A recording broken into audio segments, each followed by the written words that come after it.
안녕하세요. 와이즈전입니다. 오늘은 채권 수익률에 대해서 좀 알아보도록 하겠습니다. 제가 이제 그 대부분의 금융자산이 채권에 들어가 있다고 말씀을 드렸어요. 채권에 이제 금융자산을 집어넣은 이유는 주식의 이제 변동성이 너무 심하기 때문에 그 변동성을 제가 감내하는 것이 좀 어렵게 느껴지더라고요. 이게 이제 뭐 100만 원, 200만 원, 1000만 원, 뭐 이 정도 가지고 이제 변동성을 이제 견디게 되면 뭐 그냥 그렇게 할 만합니다. 왜냐하면 이제 100만 원에 뭐 30%다, 20%다 그러면 20만 원, 30만 원밖에 안 되고요. 1000만 원이다 그래도 뭐 2, 300 정도의 변동성이니까 그렇게 이제 견딜만 하다고 생각이 되는데, 이제 투자 활동을 계속 해가면서 자산의 규모가 커지니까, 말씀드렸듯이 이게 자산의 규모가 몇 천, 뭐 1억 이렇게 넘어가게 되면, 10% 정도 빠질 때마다 상당수의 상당량의 금액이 손실을 입게 되지요. 그 심리적인 데미지가 너무너무 큽니다. 이것이 이제 뭐 결국 자본주의 시장에서 버티고 있으면 그 값 이상을, 그 가격 이상으로 올라갈 것은 분명합니다. 그런데 이게 이제 그 기간 동안을 감내해야 된다는 측면에서는 심리적으로 굉장히 큰 어려움이 있습니다.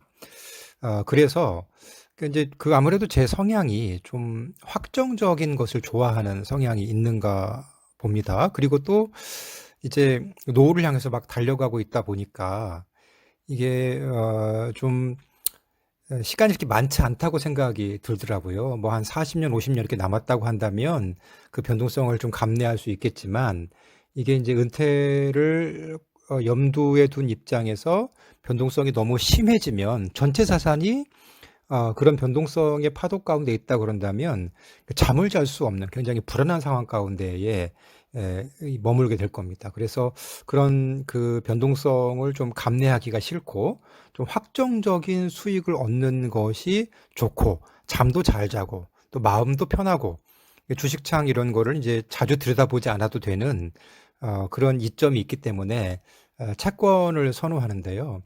오늘은 특별히 이제 이 채권이 어느 정도의 수익률을 우리에게 줄 수 있는지 현재 기준으로 한번 좀 살펴보려고 합니다. 채권에는 보통 이제 국채가 있고요. 또 뭐 지방채, 공채 이런 것들도 있고 회사채 이런 것들도 있는데, 지금 가장 높은 수익을 주는 것은 이제 회사채입니다. 그래서 국채나 공채나 지방채 이런 것들은 뭐 나중에 기회가 있으면 설명하기로 하고, 회사채를 중심으로 살펴보도록 하겠습니다. 화면에 보시다시피 이제 그 증권사 어플리케이션이나 아니면 HTS에 들어가서 보시면 회사채에 접근을 할 수가 있습니다. 지금 화면에 예시로 놓은 것은 대한항공 105-2 회사채고요. 그 다음에 KDB 생명보험 10일 후순위채입니다. KDB 생명보험에다가 이제 후순위채 이렇게 해놨잖아요. 그러니까 선순위 채권, 일반 채권보다도 그 변제 순위가 후순위라는 겁니다. 후순위라는 거고요. 그렇습니다. 그렇다고 그래서 그 위험이 더 있다는 거죠. 그러니까 일반채보다는 위험도가 더 있다는 거고, 회사에 문제가 생겼을 때 선순위 채권을 먼저 갚아주고 나서 회사가 후순위 채권을 갚아주게 됩니다. 그런 의미에서는 조금 더 위험을 지는 그런 채권이라고 볼 수가 있고요. 이 후순위 채권 같은 경우는 그 발행한 회사에서 자본금으로 이제 이 발행 채권을 내 금액만큼을 인정해 주기 때문에 BIS 비율을 맞추기 위해서 이 후순위 채권들을 자주 발행을 합니다. 외에도 뭐 신종 자본증권 이런 것들이 있습니다. 회사의 이제 신용도는 대한항공이나 KDB 생명보험이나 똑같이 이제 A입니다. 대한항공은 회사 신용 등급이 A-고요. 그 다음에 KDB 생명보험은 회사 신용 등급이 A+입니다. A 등급 중에서도 이제 싱글 A가 있고 더블 A가 있고 트리플 A가 있는데 대한항공은 싱글 A 중에 이제 마이너스 등급을 받고 있죠. 여러분, 대한항공이 망할 거라고 생각을 하십니까? 국책항공사이기 때문에 그럴 가능성이 좀 매우 낮지요. 그런데 그 정도의 항공사임에도 불구하고 신용등급이 A-입니다. KDB 생명보험은 A 플러스예요. 그런데 이제 보시면 그 대한항공 그 채권의 창을 한번 쭉 보십시오. 그러면 1190 이렇게 이제 거기에 빨간색 박스가 쳐 있지 않습니까? 그 다음에 그 위에가 1200으로 돼 있고요. 대한항공 호가창의 이제 왼쪽을 보시면 그 매도 수익률 이렇게 있습니다. 근데 이제 1200원이라고 표시된 곳에 4.648 이렇게 돼 있죠. 4.648. 이게 뭐냐면 1200원에 이 대한항공 105-2 채권을 산다면 지금 매물이 25,900개 걸려 있지 않습니까? 그런데 그 가격에 1200원에 산다면 만기일, 그러니까 만기일이 언제입니까? 오른쪽 상단에 보시면 대한항공 105-2 호가창의 오른쪽 상단에 보시면 2006년 11월 10일 이렇게 돼 있죠. 2026년 11월 10일. 그러니까 2026년 11월 10일까지 연 4.648%의 수익을 얻을 수 있다라는 겁니다. 연 4.648%의 수익을 얻을 수 있다라는 것이죠. 지금 이제 현재로 보면 은행 금리가 예금 금리가 정기 예금 금리죠. 뭐 대략 한 3% 중반쯤인 것을 보면 그 예금 금리보다 1% 정도 높은 그런 이자를 주는 걸 알 수가 있습니다. 그 오른쪽에 KDB 생명보험 10일 후순위 채권을 한번 보십시오. 그걸 보면 지금 호가창의 빨간색 부분이 첫 번째가 이제 1,589원, 9.5원, 그 다음에 아래쪽이 1,560.5원 이렇게 돼 있지 않습니까? 그런데 이거를 이제 1,589원에 사게 되면 그 연간 수익률이 6.247%라는 겁니다. 연간 수익률이 6.247%라는 거예요. 아까 이제 그런데 이상한 점이 좀 있지 않습니까? 대한항공이 신용등급이 A-고 KDB 생명보험이 A+인데 더 높은 신용등급인데 왜 더 높은 금리를 주는 겁니까? 신용등급이 높으면 더 낮은 금리로 돈을 빌릴 수 있는 거잖아요. 그런데 왜 그렇게 높은 금리를 주는 겁니까? 그건 뭐냐면 이게 아까 말씀드렸듯이 KDB 생명보험 10일 그 다음에 가로에 뭐가 쳐 있어요? 후가 써 있죠. 그러니까 후순위 채권이라는 거예요. 그러니까 선순위 채권이 아니고 후순위 채권이기 때문에 그 위험 부담을 더 지는 거기 때문에 더 높은 금리를 주는 것이고요. 그리고 그 채권 목록에 보시면 이제 발행일 이렇게 써 있습니다. 발행일을 보시면 2023년 9월 22일이고 만기일이 2033년 9월 22일이에요. 그러니까 10년 동안 이제 이렇게 유지가 되는 건데 통상적으로는 5년 후에 갖게 됩니다. 그러니까 만기일이 2033년 9월 22일이라고 되어 있지만은 이 채권 시장의 통상적인 거래의 어떤 방식에 따라서 5년 후, 그러니까 2028년 9월 22일이 만기다. 이렇게 5년이라고 생각을 하시면 돼요.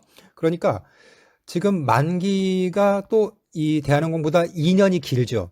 그러니까 후순위 채권일 뿐더러 만기가 2년이 덜 길기 때문에 만기가 길수록 회사가 위험에 처할 수 있는 그런 그 위험값을 더 지는 거잖아요. 그렇기 때문에 더 높은 금리를 제공하는 겁니다. 그래서 KDB 생명보험이 대한항공보다 더 높은 그런 신용등급임에도 불구하고 이게 후순위 채권이고 그리고 만기가 더 길기 때문에 더 높은 이유를 주는 겁니다.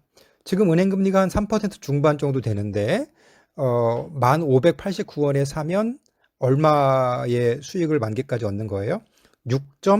6.247%가 됩니다. 상당히 높은 그런 금리죠. 그러니까 그만큼 위험을 지는 대신에 높은 금리를 이제 받게 되는 겁니다. KDB 생명보험 10일 후순위 채권은 한 달에 한 번씩 이자를 줍니다. 그러니까 지금 그 KDB 생명보험 창의 위쪽에 보시면 표면 이율 7% 이렇게 보이시죠? 찾으셨나요? 표면 이율 7%, 7.000% 이렇게 돼 있잖아요. 그래서 매수는 우리가 1,589원에 했다고 할지라도 만 원 기준으로 7%를 이자로 주는 겁니다. 만 원 기준으로 7% 이자를 주는 거고요. 근데 결국 이제 우리가 높은 금액에 샀기 때문에 만기가 됐을 때에는 돌려받는 건 얼마를 돌려받냐면 만 원을 돌려받아요. 1,589원에 샀지만 만기 때는 만 원을 돌려받습니다. 그러니까 표면 이율이 7%인데 그 지금 매도 수익률이 6.247%라고 하는 거는 만기 때에 589원을 잃게 되잖아요. 만기까지 이자를 계속 받고 그 다음에 만기 때는 만 원만 돌려받았기 때문에 589원을 잃게 되잖아요. 그 금액이 차감된 그런 그 수익률이 6.247%가 되는 것이죠. 저 오른쪽 끝 상단에 보시면 지금 이제 제가 그 산 날짜가 나오거든요. KDB 생명보험 10일 후순위 이렇게 보이시죠? 오른쪽 상단에. 그리고 1084 이렇게 보이시죠? 1084.00 이렇게 보이시죠? 이게 제가 갖고 있는 채권인데 1084원에 산 겁니다. 언제 샀냐면 그 오른쪽 위에 보시면 2023년 9월 25일 보이시죠? 2023년 9월 25일에 산 겁니다. 얼마에 샀어요? 1084원에 산 겁니다. 그러니까 지금 어떤 일이 벌어졌냐면 지금 2024년 2월이잖아요. 근데 그 가격이 1,570원인데 그간에 이제 2023년 9월 25일보다 시장 금리가 조금 내려갔죠. 그래서 채권 가격이 올라간 겁니다. 이건 나중에 좀 더 자세히 설명드릴 텐데. 그러니까 1,084원에 샀는데 현재 채권의 금액은 1,570원입니다. 제가 지금 이거를 팔려고 그러면 1,560원, 1,530원 이런 가격에 채권을 팔 수 있어요. 그러니까 한 400 몇십 원 정도의 시세 차익을 현재 가격으로 팔면 누리는 것이죠. 그리고 2023년 9월 25일에 샀는데 지금 2024년 2월까지 매월 이자를 받았습니다. 연 7%에 해당하는 이자를 매월 받았어요. 그리고 시세 차익도 있게 되는 그런 채권 투자의 방식이죠. 물론 저는 이거를 이제 만기까지 갖고 갈 겁니다. 만기까지 갖고 가면 얼마를 받아요? 589원을 받는 게 아니 1,589원에 팔 수 있는 게 아니라 다시 만 원을 받게 되지요. 그렇지만 적어도 내가 이제 1,084원에 샀기 때문에 만 원을 받는다고 해도 84원밖에 가격이 떨어지지 않잖아요. 그 2028년 9월 25일까지 이것을 이제 갖고 있으면 그 수익을 다 누리고 이자를 누리면 그 값을 충분히 상쇄하고도 제 자산이 증가한다라는 것이죠. 이것이 이제 채권 수익의 매력이 되겠습니다. 그러니까 회사가 망하지 않을 거라고 생각을 하는 한 채권을 이제 들고 있으면은 시중금리 이상의 수익을 얻을 수가 있습니다. 제가 이제 이게 채권의 매력인 것 같아요. 사실 이제 시중금리만큼의 그 정기 예금에 들게 되면 사실은 인플레이션 정도 뭐 작년보다 한 3%뭐 이렇게 이제 인플레이션이 됐다 그런다면 자산 가치를 지키는 것에 불과했을 겁니다. 그런데 제가 이제 이 KDB 생명보험 10일을 들고 있잖아요. 일부 들고 있는 겁니다만은 그렇다고 한다면 인플레이션을 해지하고도 한 3% 이상의 수익을 내니까 자산이 어떻겠어요? 자산이 올라간 것이죠. 이것이 이제 채권의 매력이라고 할 수 있고 회사가 망하지 않는 한 이것을 이제 매월 혹은 3개월에 한 번씩 이자를 받는 그런 정기적인 수익을 주는 그런 메리트가 있는 것이 바로 이제 채권 투자라고 할 수가 있겠습니다. 그래서 저처럼 이제 이 주식 시장의 변동성을 좀 견디기 어려우신 분들, 특별히 이제 이 금융자산의 전체를 다 이렇게 이 주식 시장에 다 집어넣는 것은 나이가 들수록 조금 어려운 것 같습니다. 그런 분들에게는 이 채권 투자를 적극적으로 한번 생각해 보실 것을 권해드리고, 이 회사채의 매력이 있습니다. 그래서 이 회사채를 한번 잘 살펴보셨으면 좋겠습니다. 오늘 여기까지 하겠습니다. 감사합니다. 다음 시간에 또 뵈어요.